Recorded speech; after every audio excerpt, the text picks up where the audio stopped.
Welcome to Story Lab.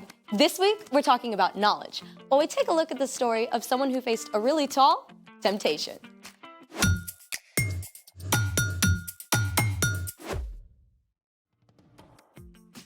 Hey, I'm Skylar. And I'm Sebastian. We're talking about knowledge, which is learning something new so you can be better at whatever you do.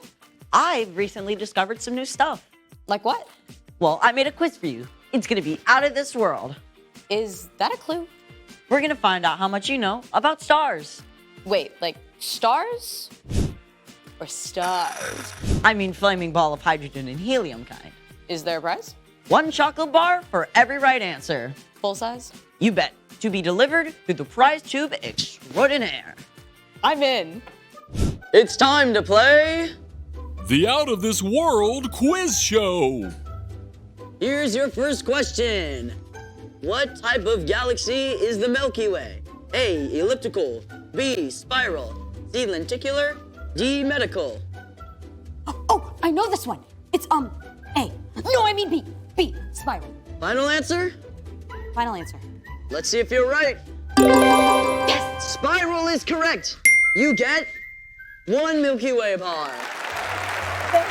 Yum. Uh-uh-uh. Hey, I won that. Maybe. You must wait for the final test. Okay. Question 2. What is the nearest star to our solar system? A, Proxima Centauri. B, Sirius. C, Sonic the Hedgehog. Or D, Betelgeuse. Nearest star. A? Proxima Centauri? Final answer? No, D. Betelgeuse. Let's check that out.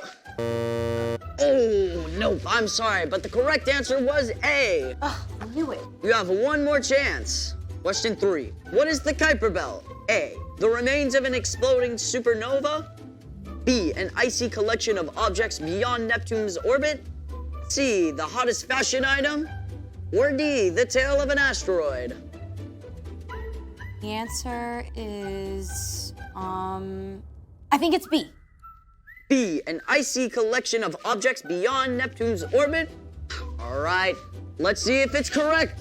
Yes! You win an extra dark chocolate bar. Can I open it now? You can open it now, or you can trade your 2 candy bars for what's inside this box. What is inside that box? It will only be revealed once you choose. You have 20 seconds. Well, is it better than 2 chocolate bars? My lips are sealed. So it could be a ball of dry Ireland. Or it could be something really awesome. I'm really craving chocolate You right have now. 5 seconds. But what if there's a $100 bill in the 2 box? seconds. Okay, I'm keeping the chocolate. Congratulations, you have won 2 chocolate bars. Now I get to see what's in the box, right? It's time for... The story before the story. Today, we're in the 3rd book of the New Testament, Luke. But before Luke, in the very beginning, out of a deep, deep love, God made an amazing world. But when people turned away from God, the world was broken. God made a plan to bless the whole world through one group of people, the Israelites. Over hundreds of years, God spoke through prophets about the great rescuer God would send. And at last, God sent a tiny baby to be born in the small town of Bethlehem, God's very own son, Jesus. When Jesus grew up, he was baptized in the Jordan River. God spoke from heaven, "This is my son, and I love him. I'm very pleased with him." Which is where our story starts. Take it away. Hey, Erica. Hey everyone! So, Jesus was about 30 years old at this time. After years of studying God's words and quietly working as a carpenter, now Jesus was revealed to the watching crowds as God's son. It must have seemed like the perfect time for him to start teaching and doing miracles and gathering followers, but that isn't what happened. Instead, God's Spirit led Jesus away from the crowds and towns and into the desert. For 40 long days, Jesus spent time with God, preparing for what God would have him do next. During this time, Jesus ate nothing. He focused on God as the one thing he needed above all else. But he wasn't alone. Not quite, because the devil showed up to distract him. You must be so Hungry? Surely God wouldn't mind if you had just a little snack. Jesus was God's son, but he was also fully human too. And as the 40 days passed, he became desperately hungry.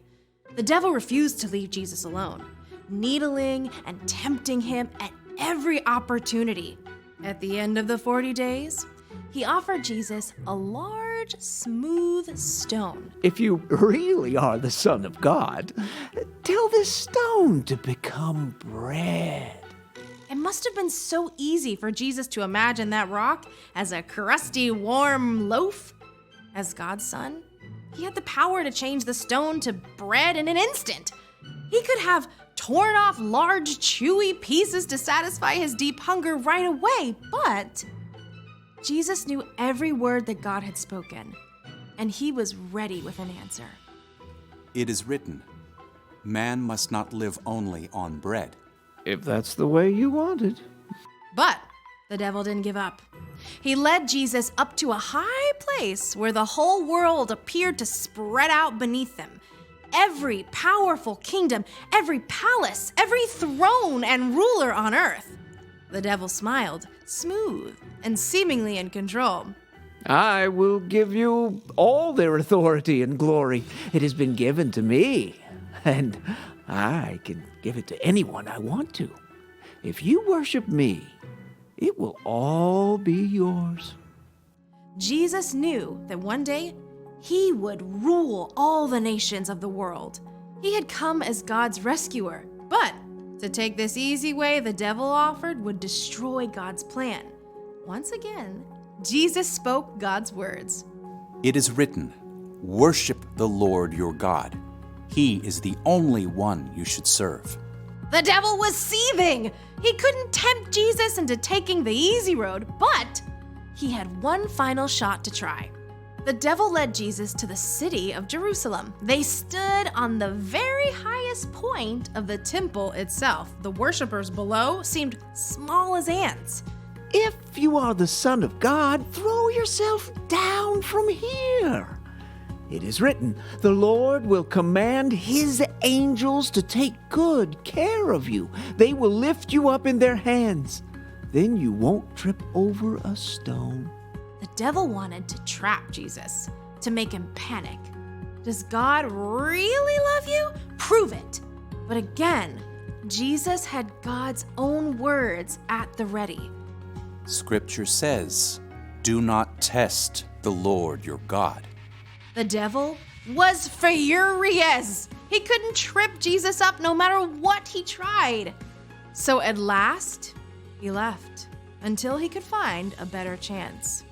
When the devil was gone, God had sent angels to take care of Jesus and provide everything he needed. Jesus had spent his whole life discovering God's words and spending time with God. And so when he had to make some tough choices, the words were right there. 40 whole days with no food? I can't even imagine that. Yeah, I sure do not make good choices when I'm hungry. And it's not just when you're hungry. Difficult choices can show up at any time. And remembering what's true can help you make the wise choice. So, what's our part in the story? Well, before you remember what's true, you have to discover what's true. You can start by reading God's words in Scripture. And memorizing it too. And you can spend time talking with people who've been following God a while. Here are some super important truths to start with. God made you and loves you. You are so valuable that Jesus gave up his life so that you could have a relationship with God forever.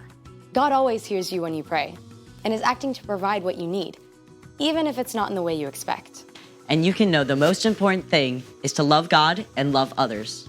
Exactly. The more those truths are rooted in your heart, the easier it is to face tough choices. Maybe you're at a friend's house and they're trying to get you to watch a show your parents specifically said you can't watch. You can remember that you are already deeply loved by God, so you don't have to do something wrong just to be liked. Or when your little sister is bugging you and you're about to snap, you can stop and remember loving others is more important. Exactly. I think y'all got it. See you next time. Bye, Erica. So here's the thing. Remembering what's true can help you make the wise choice. Now do I get to see what's inside the box? Sure. Get that away from me! It could be covered in chocolate. No!